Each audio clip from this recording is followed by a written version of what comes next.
ஆண்டவர் சிறுமாய் இயேசு கிறிஸ்துவின் நாமத்தினால கூடி வந்திருக்கிற ஒவ்வொருவரையும் வாழ்த்துகிறோம். கமுதி ஊழியத்துக்காக ஜெபித்தீர்கள். கர்த்தர் அந்த ஊழியங்களை நல்ல முறையில் ஆசீர்வாதமாய் முடித்து வரும்படி கர்த்தர் கிருபை செய்தார். அநேகர் கடந்து வந்தார்கள். ஒரு 100-150 பேர்கிட்ட அந்த கூட்டத்தில் அட்டன் பண்ணாங்க. சுற்றி ஒரு 100-200 பேர் வந்திருப்பாங்க. ஆண்டவர் அந்த ஜனங்கள் தங்களுடைய வார்த்தைகளை கேட்கும்படி ஆண்டவர் கிருபை பாராட்டினார். ஹல்லேலூயா.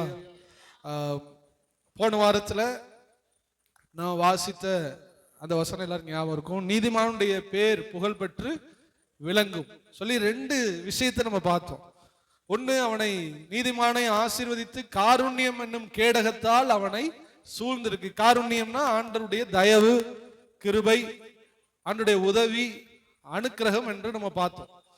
அடுத்து, நீதிமானுடைய சந்ததி கைவிடப்பட்டதையும் அவனுடைய சந்ததி ஒரு அப்பத்துக்கு இறைந்து திரிந்ததையும் நான் காணவில்லை என்று தாவீது சொல்லுகிறான் என்கிற 2 விஷயத்தை பார்த்தோம்.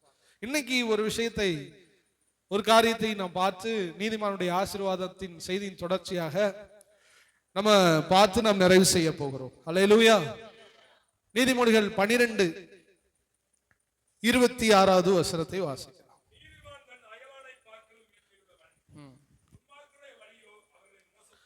நீதிமானுடைய ஆசீர்வாதத்தில் இன்னைக்கு நம்ம பார்க்கிறது, நீதிமானா நான் என்ன சொன்னேன், ஆண்டவராய் இயேசு கிறிஸ்துவின் இரத்தத்தினாலே கழுவப்பட்டவர்கள் தான் நீதிமான். நம்ம செய்யற நன்மையினாலே நாம் ஒரு நாளும் நீதிமானாக மாறவே முடியாது. ஆண்டவர் தான் ஒரு மனுஷனை என்ன பண்ண முடியும், நீதிமானாய் மாற்ற முடியும் அப்படின்னு பார்த்தோம். இன்னைக்கு ஆண்டவர் நம்மோடு கூட சொல்லுகிற காரியம், நீதிமான் தன் அயலானை பார்க்கிலும் மேன்மை உள்ளவன். நம்மளை சுற்றிலும் எத்தனை பேரோ இருக்கிறார்கள். எல்லாம் உலகத்து ஜனங்கள், எல்லாம் ஆண்டவராய் இயேசு கிறிஸ்துவை அறியாதவர்கள், வேறு வேறு வழிபாட்டில் உள்ளவர்கள். இவங்களுக்கு நடுவுல ஒரு நீதிமான் இருக்கிறான். இவர்களுக்கு நடுவே இருக்கிற அந்த நீதிமான் எப்படி இருக்கிறான், தன்னை சுற்றிலும் இருக்கிற அயலானை பார்க்கிலும் அவன் மேன்மை உள்ளவனா இருக்கிறான். ஆண்டவர் அப்படிதான் ஒரு நீதிமானுக்கு ஆசீர்வாதத்தை வைத்திருக்கிறார்.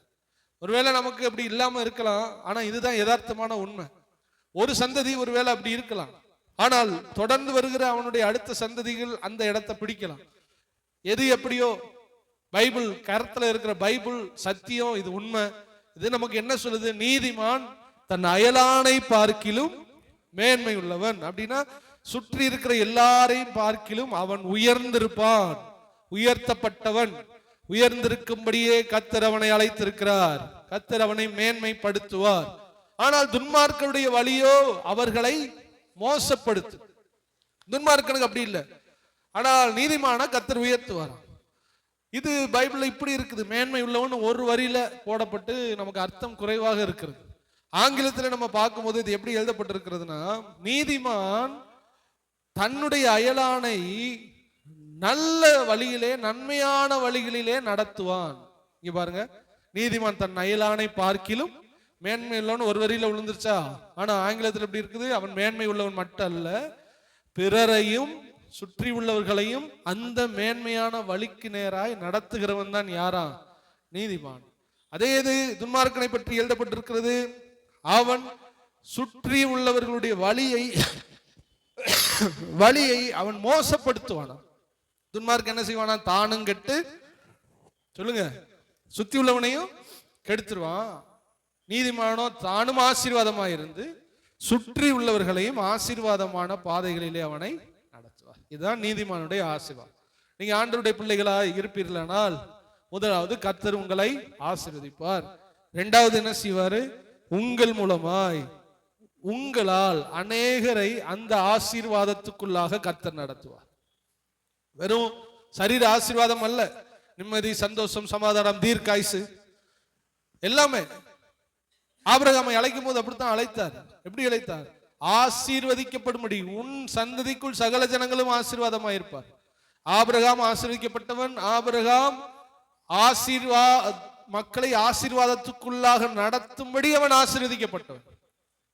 உங்களுக்கு எத்தனை பேருக்கு புரியுது? அவன் பிறரை ஆசீர்வதிக்கும்படி கர்த்தர் அவனை ஆசீர்வதித்தார். அதனாலதான் நம்மளை வெளிச்சம் ஆண்டவர் சொல்றார். வெளிச்சம் என்ன, அதுக்குள்ளே வெளிச்சம் இருக்குது, நமக்கும் அது வெளிச்சம் இருக்குது. நீதிமான் அப்படித்தான், அவன் அயலானை பார்க்கிலும் மேன்மை உள்ளவன். அப்ப ஃபர்ஸ்ட் அவன் மேன்மை உள்ளவன். அடுத்து அவனுடைய வழிகள் எல்லாம் ஆசீர்வாதமானது. இரண்டாவது, அவன் பிறரையும் ஆசீர்வாதத்துக்குள்ளாக நடத்துகிறான். இந்த ஆசீர்வாதத்தை கர்த்தர் உங்களுக்குள்ள வச்சிருக்கிறார். நம்ம மூலமா முதல்ல நம்ம ஆசீர்வாதமா இருக்கணும், நம்ம மூலமா மற்றவங்க ஆசீர்வாதமா இருக்கணும். நம்ம மூலமா ஒருத்தன் கெட்டு போறான், என்னால ஒருத்தன் கெட்டு போய்கிட்டு இருக்கானா, நீங்க கொஞ்சம் கவனமா இருக்கணும். உங்களுடைய வாழ்க்கை குறித்து என்னவா இருக்கணும்? கவனமா இருக்கணும். என்னால 4 பேருக்கு நன்மை தான் உண்டாகும், நம்மனால ஒரு நன்மை தான் உண்டாகும்.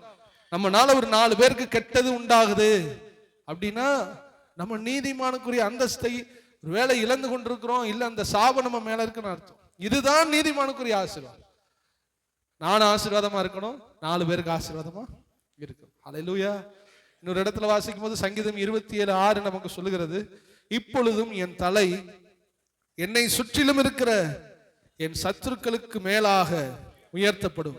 அது நிமித்தம் அவருடைய கூடாரத்திலே நான் ஆனந்த பலிகளை இட்டு கர்த்தரை பாடி அவரை கீர்த்தனை பண்ணேன். இங்கேயும் சொல்லுகிறார், சுற்றி உள்ள உங்களுக்கு மேலாக அயலானை பார்க்கிலும் நீதிமான் மேன்மை உள்ளவன். இந்த இடத்துல சொல்றாரு, சுற்றிலும் இருக்கிற சத்துருக்களுக்கு முன்பாக என் தலை உயர்த்தப்படும். இந்த வார்த்தையின்படியே கர்த்தர் உங்களை ஆசீர்வதிப்பாராக. எல்லாரும் ஒரு ஆமீன் சொல்லுங்களேன். நிச்சயமா இந்த வார்த்தையின்படி கர்த்தர் உங்களை ஆசீர்வதிப்பாராக. ஆண்டவர் தேடுறவங்களுக்கும் தேடாத வித்தியாசத்தை ஆண்டவர் நிச்சயமாய் நமக்கு காண்பிப்பார். இப்பொழுது இல்லைனாலும் வரும் நாட்களில் காண்பிப்பார். கர்த்தரை தேடுகிற உங்களை ஒரு பொழுதும் கர்த்தர் வெட்கப்பட்டு போக விடவே மாட்டார். அப்ப நம்மளை ஆசீர்வதிக்கிறார், நம்மை சுற்றிலும் ஆசீர்வதிக்கிறார்.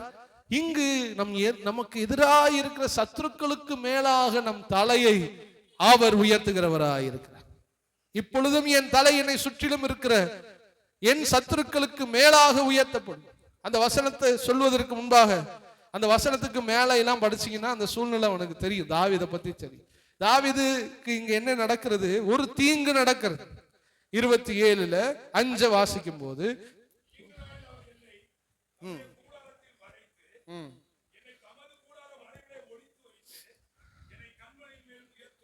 இந்த வார்த்தை சொல்றதுக்கு முன்னாடி தாவீது சொல்றாரு, எதிரிக்கு மேல என்னை உயர்த்துவார்.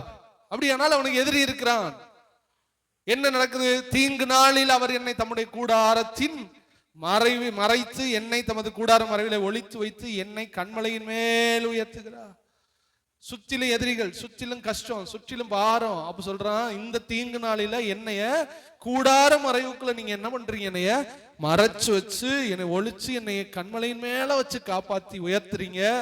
அப்புறம் சொல்லிட்டு தான் சொல்றாரு, இப்பொழுதும் என் தலை என்னை சுற்றிலும் இருக்கிற என் சத்துருக்களுக்கு மேலாக என் தலை உயர்த்தப்படும். அது நிமித்தம் அவருடைய கூடாரத்திலே நான் ஆனந்த பலிகளை இட்டு கர்த்தரை பாடி அவரை கீர்த்தனை பண்ணுவேன். அப்படின்னா இந்த இடத்துல என்ன சொல்லப்படுகிறது? சத்துருக்கள். சத்துருக்கள்னா யார்? நம்ம சத்துருக்களுக்கு எதிராக நம்மளை உயர்த்துவார். பிசாசு ஒரு சத்துருவா இருக்கிறான். இன்னொன்னு, உங்களுக்கு தெரியாமலே நம்மளை அறியாமலே நம்முடைய வளர்ச்சியை விரும்பாதவர்கள் அநேகர் இருப்பார். இது நம்முடைய கண்ணுக்கு என்ன பண்ணாது? தெரியாது. சத்துருக்கள் அவங்க என்ன நினைப்பாங்க? நம்ம இடத்துல நமக்கு தீங்கு நிறைவேறணும் நம்ம அவங்க என்ன பண்ணுவாங்க? எதிர்பார்ப்பாங்க. சொந்த குடும்பங்கள்ல இது நடக்குது. சொந்த குடும்பத்துல இல்லை நம்ம சொல்ல முடியாது.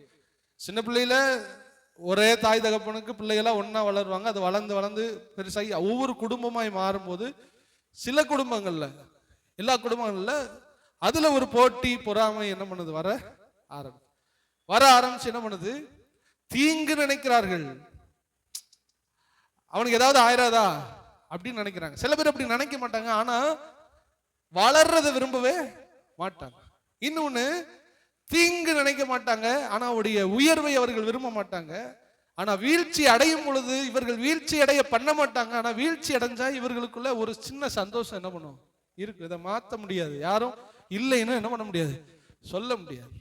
அல்லது உண்மைக்குமே நல்ல உறவுனா என்ன அர்த்தம்? இப்ப தம்பி உயர்ந்தா பெருகுனா எனக்கு சந்தோஷம் உண்டாகணும்.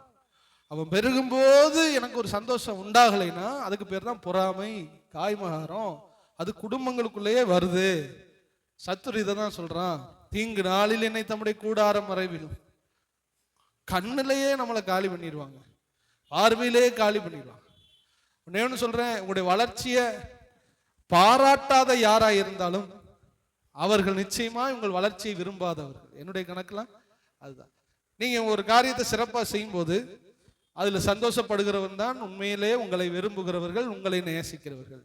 நீங்கள் உயரும் பொழுது அதுல பாராட்டல, சந்தோஷப்படாம அதுல கொஞ்சம் மௌனம் சாதிக்கிறாங்க, அதுல கொஞ்சம் உங்களுடைய முகரூபம் மாறுதுன்னா நிச்சயமாய் அவர்கள் உங்களுடைய வளர்ச்சியை விரும்பாதவர்கள். இப்படி நம்மளை சுத்தி ஆட்கள்லாம் என்ன பண்ணுது இருக்கு. இயேசு கிறிஸ்துக்கு சீடர்கள் 12 பேர்.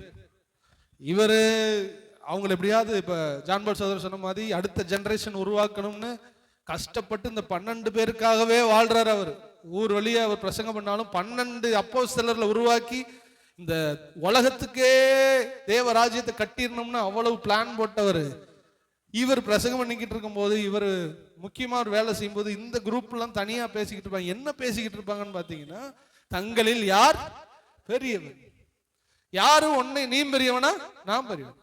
அவன் கொஞ்சம் பெரியவனா வளர்ந்துட்டா ஒருத்தனுக்கு பிடிக்கல, ஒருத்தனுக்கு பிடிக்கல. இயேசு கிறிஸ்துக்கு பின்னாடி இருந்த 12 சீசர்கள் 3 வருஷம் வீட்டை விட்டு குடும்பத்தை விட்டு எல்லாத்தையும் விட்டு தியாகம் பண்ணி வந்த சீசர்களுக்குள்ளே காய்மகாரமும் பொறாமையும் இருந்ததானால் சீசர்களை விட நாம எல்லாரும் யாரு ரொம்ப குறைவானவர்கள். அல்லேலூயா. அதுல ஒரு தாய் வர்றா, அவளுக்கு 2 மகன். இயேசு கிறிஸ்து வந்து, ஆண்டவரே எனக்கு ஒரு ஆசை, சொல்லுமா என்னமா ஆசை? நீங்க பரலோகத்துல இருக்கும்போது ஒரு பக்கத்துல ஒரு மூத்த மகனும், ஒரு பக்கத்துல ஒரு மகனும், இன்னொரு பக்கத்துல இன்னொரு மகனும், சுத்தி உள்ளவங்களாம் கடுப்பேறிடுச்சு. ஒரு பக்கம் ஓ மகன், ஓ பக்கம் இன்னொரு மகன், அப்ப நாங்களாம் என்னடா பண்றது? அவளை விரட்டி விடுங்களா. இவரும் நீ அறியாம கேட்கிற சொல்றாரு, இது யாரு கரலப்படுமோ அவங்க தான் முடியும். நான் பாடுபடுற மாதிரி உன்னால பாடுபட முடியுமா? என் இடத்த உன் புள்ள பிடிச்சிருவானா? அப்பயும் சும்மா இருக்கல, பிடிச்சிருவான் என் மகன். ரத்த சாட்சியாய் சிலர் மரித்தார்கள். ஆனாலும் சிலர் ஒருவேளை என்னை போல கஷ்டப்பட்டு என் இடத்த பிடிக்கலாம், ஆனாலும் அதை யாரு ஆண்டவர் தர சித்தமா இருக்கிற அவர்கள் தான் என்ன பண்ணுவார், அவரு தருவார். இயேசு கிறிஸ்துக்கு இந்த பாடு பின்னாடி இருந்து அவருக்கு பின்னாடி உள்ளவங்களே நீ பெரியவன் நான் பெரியவன், யார் பெருசா பிரசங்கம் பண்றா, யார் ஊழியம் பாக்குறான்னு சண்டை போட்டுக்கிட்டு இருந்தாங்க. கடைசியில உயிரை கொடுக்குற அந்த வேலையில ரொம்ப ஃபீல் பண்ணி பேசிக்கிட்டு இருக்காரு. பேசிக்கிட்டு போது 2 பேர் பேசிக்கிட்டு இருக்காங்க. அப்பயும் என்ன பேசுறாங்க, நாம் இவர்களில் யார் பெரியவர். அப்ப நம்முடைய வளர்ச்சியை விரும்பாதவர்கள் நிச்சயமாய் நம்முடைய எதிரியா இருக்க வாய்ப்பு இருக்கிறது. அல்லேலூயா. அதனால நான் உங்களுக்கு சொல்றேன், யாருக்கு நம்ம எதிரியா என்ன பண்ணக்கூடாது, மாறக்கூடாது. ஒரு உயர்ந்தால் மனதார அவனை என்ன பண்ணுங்க, பாராட்டுங்க, ஆசீர்வதிங்க. நீ பிறரை ஆசீர்வதித்தால் கர்த்தர் உங்களை ஆசீர்வதிப்பார். அல்லேலூயா. நாம் ஆசீர்வதிக்கப்படும்படி அழைக்கப்பட்டவர்கள், பொறாமைப்படும்படி நாம் அழைக்கப்பட்டவர்கள் அல்ல. முகரூபம் மாறக்கூடாது.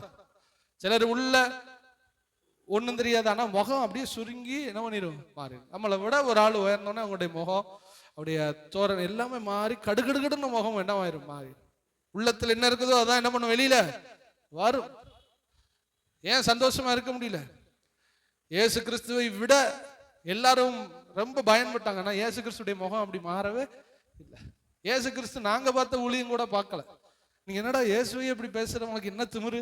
ஆமா, நாங்க 2500 கிலோமீட்டர் போகும்படி ஆண்டவர் எங்களுக்கு உதவி செஞ்சார். இயேசு கிறிஸ்து 40-50 கிலோமீட்டர் விட்டு என்ன பண்ணல, அவரு தாண்டல. எங்களை பார்த்து என்ன கடுகடுமா இருக்காரு? பிள்ளைகளை வளர விட்டு சந்தோஷப்படுகிறது தான் நம்முடைய ஆண்டவராக இயேசு. அதான் தகப்பனுடைய இருதயம். உங்களுக்குள்ள எனக்குள்ள கர்த்தர் இந்த இருதயத்தை தருவாராக. பிறர் வளர்வதை, பிறர் வளர்ச்சியை நீங்கள் விரும்பினால் கர்த்தர் உங்களை வளர வைப்பார். அந்த இடத்துல நீங்க முகம் போடக்கூடாது, முகம் நாணக்கூடாது, முகம் வெக்கப்படக்கூடாது, குற்ற மனசாட்சி ஆகக்கூடாது. இங்க தாவீது சொல்லுகிறார், இப்பொழுதும் என் தலை என்னை சுற்றிலும் இருக்கிற என் சத்துருக்களுக்கு மேலாக உயர்த்த. சுத்தி உள்ளவங்க எல்லாம் அற்பமா தாவீதை நினைக்கிற நேரம் தீங்கு எதிர்பார்க்கிறார்கள். எப்பொழுது விழுவான் தாவீது எதிர்பார்க்கிற ஒரு கூட்டம். ஆண்டவர்கள் கூடார மறைவிலே பாதுகாக்கிறார். உயர்வை விரும்பாதவர்கள், தாவீதுடைய உயர்வை விரும்பாதவர்கள், இப்படி எல்லாம் இருக்கிற கூட்டத்துக்கு நடுவுல தாவீது சொல்லுகிறார், என் தலை என்னை சுற்றிலும் இருக்கிற என் சத்துருக்களுக்கு மேலாக உயர்த்தப்படும். யாரெல்லாம் ஒரு நீதிமான அற்பமா நினைக்கிறானோ அவனுக்கு ஆபத்து காத்திருக்கிறது. கர்த்தர் அவன் தலையை உயர்த்துவார். யாராகிலும் என்னை அற்பமா பார்த்து என்னை குடும்பத்தையே ஒரு மாதிரி பாக்குறாங்க பிரதர், என்னையவே ஒரு மாதிரி பாக்குறாங்க, எல்லாம் காசு தானோ எல்லாம் அந்தஸ்து தானோ அப்படின்னு நீங்க நினைச்சீங்கன்னா உங்களுக்கு ஒன்னே ஒன்று சொல்ல விரும்புறேன், நீங்க நீதிமானா இருங்கள், அதுதான் உங்களுடைய அந்தஸ்து. நீங்க நீதிமானா இருந்தா போதும், கொஞ்ச காலம்தான். யாரு உங்களை அப்படி பாக்குறாங்களோ அவங்களுக்கு முன்னாடி உங்கள் தலையை கர்த்தர் உயர்த்துவார். இது நீதிமானுடைய ஆசீர்வாதம். அயலானுக்கு மேலாக அவன் மேன்மைப்படுத்தப்படுவார். எதிரிக்கு முன்பாக அவன் தலை உயர்த்தப்படும். அற்பமாய் பேசினவர்கள், இந்த குடும்பமா இவனா இவெல்லாம் என்ன செஞ்சிருவானு பேசினவங்களுக்கு முன்னாடி உயர்த்துகிறது தான் நம்முடைய ஆண்டவர். நமக்குள்ள ஆண்டவரே இருக்கிறார், ராஜாவே இருக்கிறார். ஹல்லேலூயா. ராஜாதி ராஜா, உயர்த்துகிற தேவன், வெள்ளியும் பொன்னும் உடைய ஐஸ்வர்யவான், சகலத்தையும் படைத்தவர், சர்வ வல்லமை உள்ளவர் இயேசு கிறிஸ்து நம்மோடு கூட இருக்கிறார்.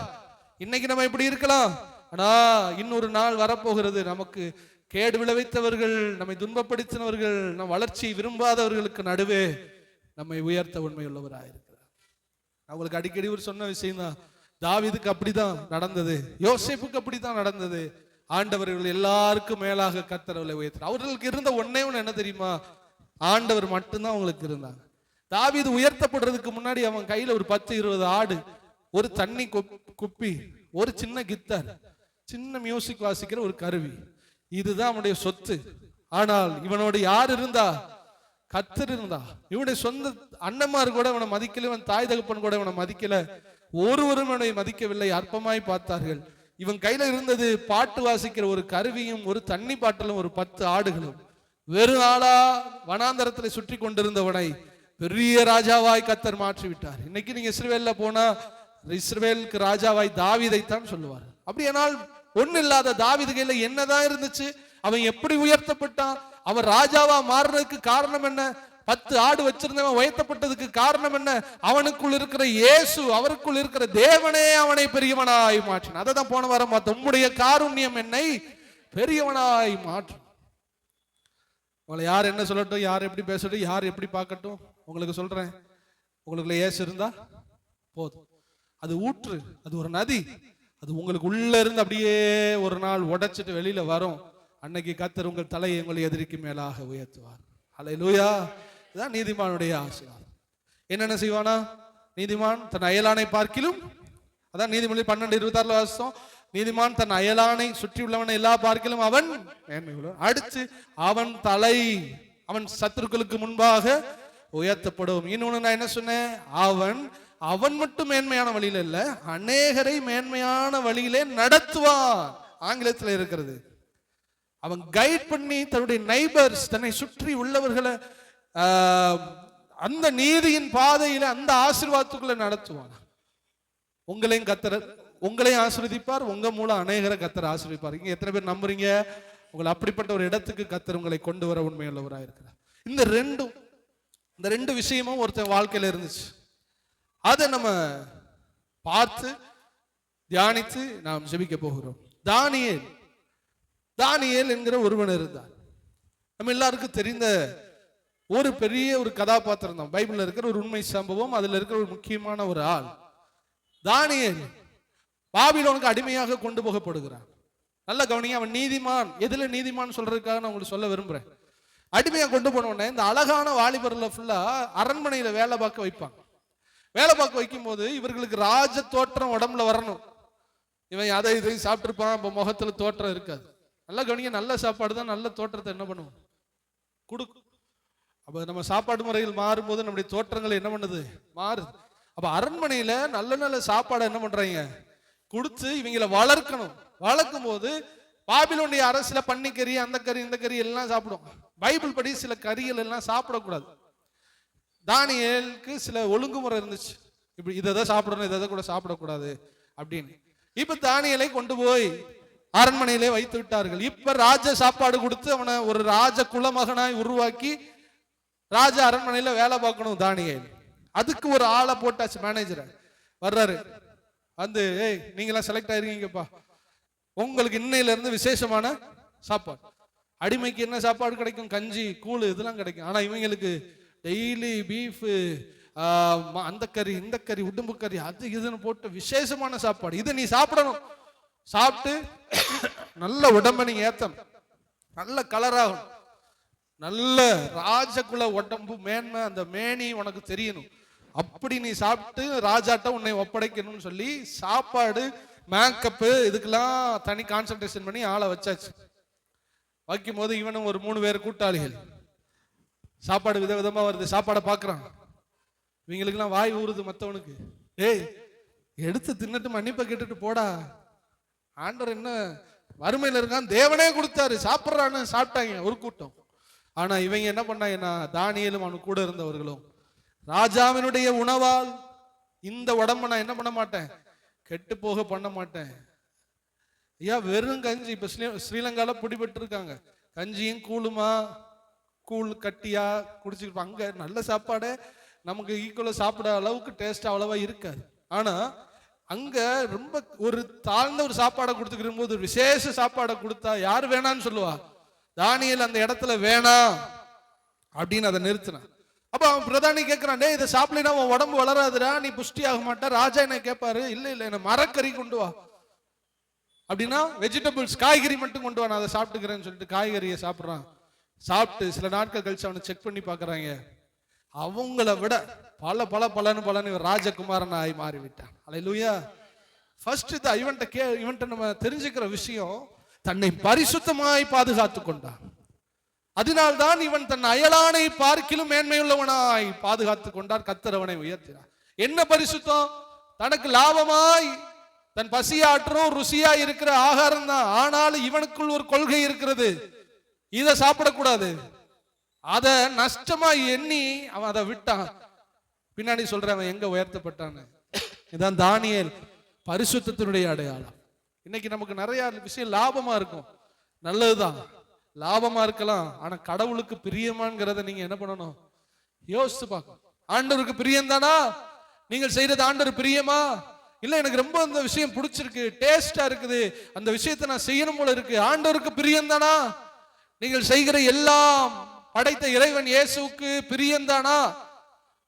நீங்க கேட்பீங்க, நான் இருந்தா அவருக்கு என்னையா? உங்க பிள்ளை அதே கேள்வி உங்களை பார்த்து கேட்டா கொஞ்சம் வருத்தமா தானே. உங்க பிள்ளை ஒரு 10 வயசு பையன், அங்கெல்லாம் பீகார்ல 10 வயசு பையன் சிகரெட்டு போதையெல்லாம் யூஸ் பண்ணுவாங்க. நம்ம பிள்ளை இப்படி செய்யும்போது நாம அவனை பார்த்துட்டே, ஏன்டா அப்படி பண்ற, நான் இப்படி இருந்தா உங்களுக்கு என்ன?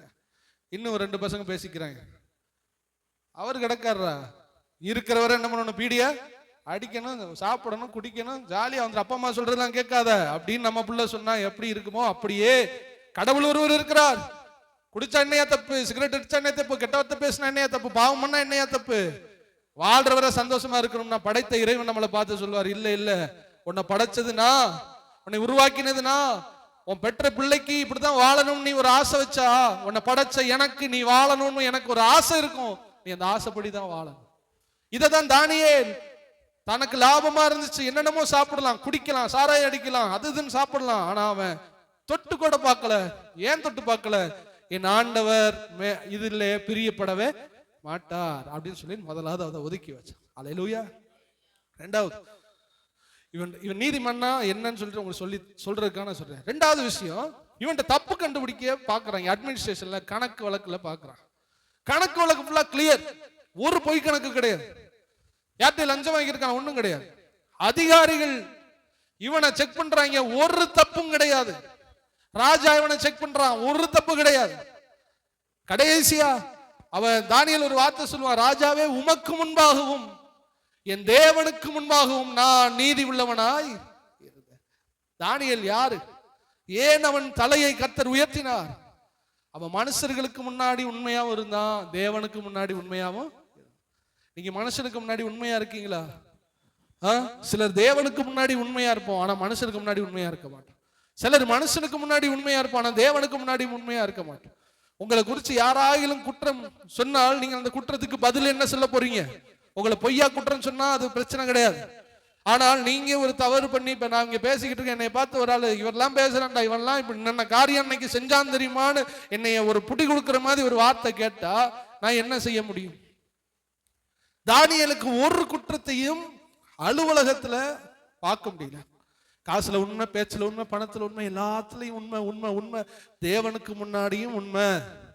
இதை கேட்கிற சகோதரனே சகோதரியே, நீங்கள் கொடுக்கல் வாங்கலில நீங்கள் உண்மையா இருங்க. கொஞ்சமா இருந்தாலும், கொஞ்சம் வருமானமா இருந்தாலும் உண்மையா இருங்க. சகை இப்படித்தான் சொன்ன, ஆண்டவரே இவர்களிடத்துல நான் அநியாயமா வாங்கினதை நான் கொடுத்துறேன்ப்பான்னு சொன்னதுக்கு அப்புறம் தான் சொன்னார், உன் வீட்டுக்கு ரட்சிப்பு வந்தது. கொடுக்க முடியலனாலும் கொடுக்கணுங்கிறத ஒத்துக்கிறங்க. நான் உங்களை இன்னைக்கே கொடுத்து பாரப்படுத்த விரும்பல, இருந்தா தானே கொடுக்க முடியும். ஆனா நான் கொடுக்கணும் அப்படிங்கறத நீங்க என்ன பண்ணுங்க, ஒத்துக்கிறங்க. நான் பண்ணது தப்புங்கிறத ஒத்துக்கிறங்க. மனுஷனுக்கு முன்னாடி உண்மையா இருக்கணும். பேசுற பேச்சுல, பார்வையில, மனுஷங்களுக்கு முன்னாடி நம்ம ஒரு சாட்சி வாங்கணும், தேவனுக்கு முன்னாடி ஒரு சாட்சி வாங்கணும். இந்த 2 சாட்சி நமக்கு ரொம்ப ரொம்ப முக்கியம். இந்த 2 சாட்சியும் தானியேல் வாங்கிவிட்டான். எனவே அவன் நீதிமான். எனவே அவன் தலையை கர்த்தர் உயர்த்தினார். 3வது, இடைவிடாமல் தேவனை தேடுகிறோம். டெய்லி 3 வேளை ஜெபம் பண்ணுவான். நம்ம எத்தனை வேளை சாப்பிடுவோம்? 3 வேளை. அவன் சாப்பாடு மாதிரி அதை செஞ்சிருக்கான். காலையில எந்திரிச்சு ஜெபம் பண்ணுவான், மத்தியானம் ஜெபம் பண்ணுவான், நைட்டு ஜெபம் பண்ணுவான். அரண்மனையில் அடிமையா இருக்கிறவன் 24 மணி நேரம் வேலை இருக்கும். ஆனா 3 வேளையும் தவறாமல் ஜெபிக்கிறவன் நீதிமான். நல்லா கவனிங்க. ஆண்டவரோடு நீங்க இருந்தா உங்களை ஆண்டவர் ஜெபிக்க வைப்பார். உங்களுக்கு ஜெபம் பண்ண வரல, ஜெபம் பண்ண முடியலன்னா ஆண்டவருக்கும் உங்களுக்கும் தொடர்பு தூரமா இருக்குதுன்னு அர்த்தம். ஆண்டவரோட இருக்கிறவன் ஜெபித்து கொண்டே இருப்பான். ஜெபிக்கிறவன் ஆண்டவரோடு இருந்து கொண்டே இருப்பான். ஜெபிக்கிறவனால் பாவம் செய்ய முடியாது, பாவம் செய்கிறவனால் ஜெபிக்க முடியாது. 3 வேளை ஜெபம் பண்ணா. தயவு செய்து இதை ட்ரை பண்ணி பாருங்க. காலையில ஜெபம் பண்ணுங்க, ராத்திரி ஜெபம் பண்ணுங்க, மதியம் ஜெபம் பண்ணுங்க. 3 விஷயம். தன்னை தீட்டுப்படுத்தல, தன் பரிசுத்தமா மனுஷனுக்கு தேவனுக்கு முன்னாடி வாழ்ந்தான். 3வது, அவன் 3 வேளை ஜெபம் பண்ணினார். இந்த 3 செஞ்சான். உங்களுக்கு மேட்டருக்கு வர்றேன். கடைசியா நம்ம இந்த விஷயத்தை சொல்லி எப்படி உயர்த்தப்பட்டா நான் சொல்லி நம்ம ஜெபிக்க போகிறோம். இந்த 3 செஞ்சுக்கிட்டு இருக்கும் போது அதிகாரிகள் எல்லாம் இவன் மேல பொறாமை ஆயிடுச்சு. நான் ஃபர்ஸ்ட் சொன்னேன்ல, சுத்தி உள்ளவங்க எல்லாம் என்னவாயிட்டாங்க? தானியேலுடைய வளர்ச்சி பிடிக்கல. தானியேல் இப்ப விழணும். இப்ப அந்த ஐடியா போட்டான். வளர்றது பிடிக்கல, இவன் உண்மையா இருக்கிறது பிடிக்கல, இவனை எங்கடா மாட்டி விடலான்னு சொல்லிட்டு, டேய் அவன் டிபார்ட்மெண்ட் ஃபுல்லா ஆயிடுறா, எங்கேயாவது காசு ஆட்டை போட்டுருக்கானா பாப்பேன், இல்ல போய் சொல்லியிருக்கானா பாப்பேன், இல்ல லஞ்சம் வாங்கியிருக்கானா, இல்ல பாப்பேன், எங்கேயாவது லேட்டா வந்திருக்கானு பாரு, இல்ல எல்லாம் பெர்ஃபெக்ட், எல்லாம் ஃபைல் எல்லாம் புரட்டி பார்க்கறான், எல்லாம் பெர்ஃபெக்ட். ஒண்ணுமே அவனால செய்ய முடியல. கடைசியில ஒரே ஒரு குற்றத்தை கண்டுபிடிச்சான். அது என்ன குற்றம் தெரியுமா? 3 வேளை ஜெபம் பண்றான். இந்த இதை தவிர வேற ஒண்ணுமே தானியேல்ட்ட இல்ல. தானியேல் சுத்தமான நீதிமான். 3 வேளை ஜெபம் பண்றான். இவனை எப்படியா லாக் பண்ணுடான்னு சொல்லிட்டு தரியு ராஜாட்ட போய் சொல்றான். எத்தனை பேர் கதை புரிஞ்சுக்கிட்டே இருக்கு? அல்லேலூயா. தரியு ராஜாட்ட போய் கேட்கிறான், ராஜாவே இனி வர்ற ஒரு 30 நாள் உங்களை அன்றி வேற யாரையும் கும்பிடவே கூடாது அப்படின்னு தானியேலுக்காக ஒரு சட்டத்தை போடுறான். அவனும் ஏதோ ஒரு விஷயத்துல சொல்றான் போல, சரிடா அப்படின்னு சொல்லி மோதிரத்துல லாக் பண்ணி ஓகே கொடுத்துட்டான். கொடுத்ததுக்கு அப்புறம் யாருமே அங்க வணங்காம இருந்தாங்க. ஏற்கனவே அப்படித்தான் இருந்தாங்க. ஜெபிக்காம தானே இருப்பான். ஜெபிக்கிறவன் ஜெபம் பண்ணிக்கிட்டே இருப்பான். அவனை நிறுத்தவே முடியாது. ஜெபிக்காதவனை ஜெபிக்க வைக்கவே முடியாது. ஜெபிக்கிறவனை நிறுத்தவே முடியாது. கடைசியில் அப்படியே போயிட்டு சரி சட்டம் போட்டாச்சு, இவன் ஜெபிக்காம இருக்கான், நான் பாப்பனும். வேகமா போய் உள்ள பார்த்தா வழக்கத்தின்படியே கதவை திறந்து வச்சுட்டு அவன் அடிமைப்பட்டு வேற ஊர்ல இருக்கிறான். அந்த திசையை நோக்கி அங்க இருக்குது கோயில், அதுக்கு நேர கையை நீட்டி ஆஹா இது வானத்தையும் பூமியும் படைச்ச ஆண்டவரை நோக்கி பார்த்து, அவனுக்கு முன்பாக எந்த சிலைகளோ எந்த படங்களோ எதுவுமே இல்லை. அவன் வானத்தையும் பூமியும் நோக்கி அந்த ஆண்டவரை ஜன்னலை திறந்து மேல பார்த்து கையை உயர்த்தி ஜெபம் பண்ண ஆரம்பிச்சான். இவனுக்கு இவ்வளவு சட்டம் போட்டு இவன் திருந்தலையடா. அடுத்த நாள் பார்த்தான், திருந்தல. நேர ராஜாட்ட போனான். தானியேல் இப்படி பண்ணிக்கிட்டு இருக்கிறான், உங்களுடைய சட்டத்தின்படி அவன் சிங்கக்கவியிலே இப்பொழுது போடப்பட வேண்டும். நீங்க என்ன சொல்றீங்க? ராஜாவுக்கு ரொம்ப பிடிக்கும் தானியேல். ஆனா சட்டம் சொல்லியாச்சு, மாத்த முடியலையே. ஓகே, ரொம்ப வருத்தத்தோட வேற வழி இல்லாம சரின்னு சொல்லிட்டான். சரின்னு சொன்னதுக்கு அப்புறம் தானியேலை பிடிச்சிட்டு வர்றாங்க. 10-20 நாள் சாப்பாடு போடாம ஆக்ரோஷத்துல நிக்கிற சிங்க கூட்டங்கள். வெளியில ஒரு டோர், ஒரு பெரிய பள்ளம், சிங்கங்களா நிக்கும். இந்த மூடியை திறந்து உள்ள ஆளை போட்டு மூடிடுறாங்க. தானியேலை கூட்டு வர்றாங்க. ராஜா பதட்டமான இதயத்தோடு கனத்த இருதயத்தோடு கேட்கிறான், தானியேலே இப்படி ஆயி போச்சுடா, உன்னை உள்ள போட சொல்றாங்க, எனக்கு வேற என்ன வழியே இல்ல சொல்லிட்டு சொன்னா. புறஜாதி ராஜா சொல்றான், இயேசுவை அறியாதவன் சொல்றான், நீ இடைவிடாமல் ஆராதிக்கிற தேவன் உன்னை நிச்சயமாய் விடுதலை செய்வார், பயப்படாம நீ குழியில இறங்க அப்படின்னு சொல்லிட்டு குழியில தூக்கி போடுறாங்க. கதவை அடைச்சிட. ராஜாவுக்கு நைட்டு தூக்கமே இல்லை. தூங்கும் போது அவங்களுக்கு எல்லாம் மியூசிக் இன்ஸ்ட்ருமெண்ட் ஒரு பக்கம் வாசித்துக்கிட்டே இருக்கணும், காத்து வீசிக்கிட்டே இருக்கணும். எப்படிலாம் வேலை வாங்கியிருக்காங்க.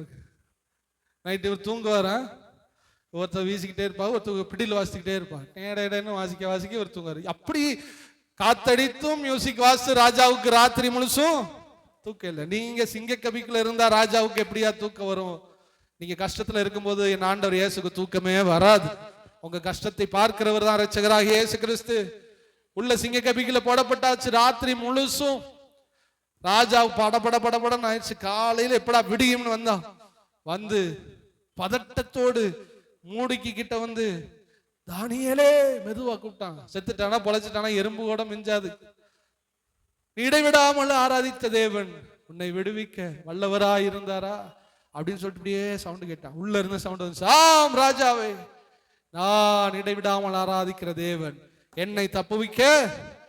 ராஜாவுக்கு பெரிய சந்தோஷம். சொல்லிட்டாங்க, சொல்லுவான், எப்படி எனில் ராஜாவே, என் தேவனுக்கு முன்னாடியும் உங்களுக்கு முன்னாடியும் இதுவரை நான் ஒரு தப்பும் பண்ணல. எனவே என்னை சிங்க கபியில் இருந்து என் ஆண்டவர் உயிரோடு கூட. இதான் நீதிமான். நீங்க உண்மையிலேயே பரிசுத்தமா வாழுங்க, உண்மையா வாழுங்க, ஜெபம் பண்ணுங்க, யாருக்கு துரோகம் பண்ணாம வாழுங்க. உங்களை தொடரவன் யாருன்னு கேட்கிறார் அவரு. பசியுள்ள சிங்கம் 20-30 நாள் சாப்பிடல, எப்படியாவது கொதறி எடுத்துரும். தொடாது நீதிமானை ஒரு துன்பமும் தொடாது. ஆனா துன்பம் வருமா வராதோ அப்படின்னு கேட்காதீங்க, வரும். சிங்க கெபிக்குள்ளதான் இருப்போம், ஆனாலும் சிங்கம் நம்மளை கொல்லாது, ஏனென்றால் நாம் நீதிமான். ஹல்லேலூயா. இது பைபிள்ல உள்ள சத்தியம், கட்டுக்கதை அல்ல. புராணங்கள்ல அங்க இருந்தார் இங்க இருந்தார் சொல்லுவாங்க. தானியேல் யாருன்னு ஒரு ஹிஸ்டரி அப்படியே எடுத்து பார்த்தீங்கன்னா, இத்தனை ஆண்டுகளுக்கு முன்பாக வாழ்ந்தவர், எல்லாம் ரெஜிஸ்டர் ஆயிருக்கும். பாபிலோனிய அரசுல ரெஜிஸ்டர் ஆயிருக்கும், இஸ்ரேல் அரசு புக்ல ரெஜிஸ்டர் ஆயிருக்கும். எல்லாம் உண்மையான வாழ்ந்த பர்சன்ஸ், உண்மையா வாழ்ந்த நபர்கள் உயிரோட தூக்குறாங்க சந்தோஷத்தோட. தானியேல் வெளியே வருகிறான். இவனை எவன்டா உள்ள போட சொன்னது? கூப்பிடுறான் வேலன். கூப்பிட்டு அவன் பொண்டாட்டி பிள்ளை எல்லாரையும் இருக்கிற கடுப்பு எல்லாத்தையும் வச்சுட்டு உள்ள தூக்கி போறான். மூடிய திறந்தாங்க, உள்ள தூக்கி போட்டா உள்ள உளுந்து தரையில லேண்ட் ஆகிறதுக்குள்ள, தரையில அவன் உடம்பு படுறதுக்குள்ள பசியோட இருந்த சிங்கம் பாஞ்சு பறந்து வரும்போதே அவன் உடம்பு எல்லா சிங்கமும் பாஞ்சு ஆளுக்கு ஒரு ஆளை கேட்ச் பண்ணிடுச்சு. எவ்வளவு பசியில இருந்திருக்கும். இந்த சிங்கம் ஏன் தானியேலை தொடல? ஏன் தொடல? அவன் நீதிமான். ஹல்லேலூயா. எவ்வளவு ஆக்ரோஷமான சிங்கம்! எதிரி தரையில படுறதுக்கு முன்னாடி தாவி கவி அவனை பிடிச்சு கொண்டுருச்சு. தானியேலை தொடல. சகோதரன், நீங்க நல்லா கவனிங்க. நீ ஆண்டவருக்குள்ள இருந்தா சிங்க கெபிய போல உங்க பார்வையில ஒரு பயம் இருக்கலாம், ஆனால் யதார்த்தமான உண்மை, உங்களுக்குள்ள ஆண்டவர் இருக்கிறார். அந்த சிங்கத்துடைய வாய்களை கர்த்தர் கட்டி போடுவார். சிங்கம் சொன்னா ஏதோ சிங்க கபிக்குள்ள போட போறேன்னு நினைச்சிட வேண்டாம். உங்களுக்கு வருகிற போராட்டம், உங்களுக்கு வருகிற கஷ்டம், உங்களுக்கு வருகிற பிரச்சனை, நீங்க மாட்டிக்கிருவீங்களோ, நீங்க செத்துருவீங்களோ, நீங்க அவ்வளவுதானோன்னு சூழ்நிலை இருக்கும். எதுக்கு? ஒரு அடி தூரம் தான் இருக்கும். எல்லாம் உண்மை. சிங்கம் நிக்குதுயா, உண்மை. வாய் நிறைய பசியோட நிக்குது, உண்மை. ஆனா அது என்னை கடிக்க முடியல. ஏன் கடிக்க முடியல? பிரச்சனைகள் என்னை நெருக்கி இருக்கிறது. ஏன் என்னை தொட முடியல? தொட முடியாது. நீ ஒரு நீதிமான். நீதிமானை கர்த்தர் காப்பாற்றுவார். ஹல்லேலூயா. அப்ப நான் சொன்ன வசனம் சரியாயிடுச்சா? அவன் அயலார்களை சுற்றிலும் அவன் மேன்மைப்படுத்தப்பட்டார். தனக்கு கேடு விளைவித்த எல்லாருக்கும் முன்பாக அவன் தலை. இப்ப தானியேலை வெளியில கொண்டு வந்தாச்சு. இவனை எதிர்த்தவனை உள்ள தூக்கி போட்டாச்சு. ராஜா ஒரு கட்டளை கொடுக்கிறார். இனிமேல் தானியேல் வழிபடுகிற தெய்வமே தெய்வம். நீங்கள் எல்லாரும், அவ்வளவு பேரும், அவன் அரசாங்கம் தான், பாபிலோனுடைய ஒட்டுமொத்த அரசாங்கம். எல்லா ஜனங்களும் இந்த இயேசுவுக்கு, இன்னைக்கு இருக்கிற இயேசு, அன்னைக்கு இருக்கிற தேவனாய் அந்த தேவனுக்கு நீங்கள் பயந்து நடுங்கி அவரை வழிபட வேண்டும் ஆர்டர் போட்டான். அதான் நான் ஃபர்ஸ்ட் சொன்னேன். நீதிமான் தானும் ஆசீர்வாதமாய் இருப்பான், அநேகரை ஆசீர்வாதத்துக்குள் நடக்கும். பிரச்சனைகளை கண்டு, கடைசியா சொல்றது, பிரச்சனைகளை கண்டு பயப்படாதீங்க. பயம் வரும். கொகையவும் சிங்கத்தையும் பார்த்தா யாருக்கு பயம் வராது? பயம் வரும். மேல இருக்கிற ராஜாவுக்கே சஸ்பென்ஸா இருக்கு, செத்துருவானோ. ஆனா காலையில விடியும் போது அவன் உயிரோடு கூட காப்பாற்றப்பட்டான். உங்களுக்கு நிறைய பிரச்சனை வரலாம். நீதிமானுக்கு வருகிற சோதனைகள் அநேகமா இருக்குமா? ஆனாலும் ஆண்டவர் எல்லாவற்றிலிருந்தும் அவனை விடுவிப்பார், காப்பாற்றுவார். உங்களை ஆண்டவர் நிச்சயமா காப்பாற்றுவார். ஆமே. நீங்க என்னென்ன பிரச்சனையில சிக்கிருக்கீங்க? சிக்கினது உண்மை, நெருக்கிறது உண்மை, நீங்க மாட்டிக்கிட்டீங்களோ முடிஞ்சிருச்சோன்னு நினைக்கிறது உண்மை, எல்லாம் உண்மைதான். இதே பிரச்சனை இன்னொருத்தவனுக்கு வந்து அது கவ்விட்டே போயிருக்கும். அப்படிப்பட்ட சிங்கத்துக்கு நடுவுல தான் நீங்க இருக்கீங்க, உங்க பிரச்சனைகள் நடுவே இருக்கீங்க. ஆனா இன்னைக்கு ஆண்டவர் சொல்லுகிற வார்த்தை, இதை சுற்றிலும் நீங்கள் இருந்தாலும் நீங்கள் காப்பாற்றப்படுவீர்கள், உங்கள் தலை உயர்த்தப்படும், நீங்கள் மேன்மை அடைவீர்கள், கர்த்தர் உங்களை கைவிடவே மாட்டார். அவர் உங்களோடு கூட இருக்க போகிறார். அல்லேலூயா. நம்ம எல்லாரும் அப்படி எழுந்திருப்போம்.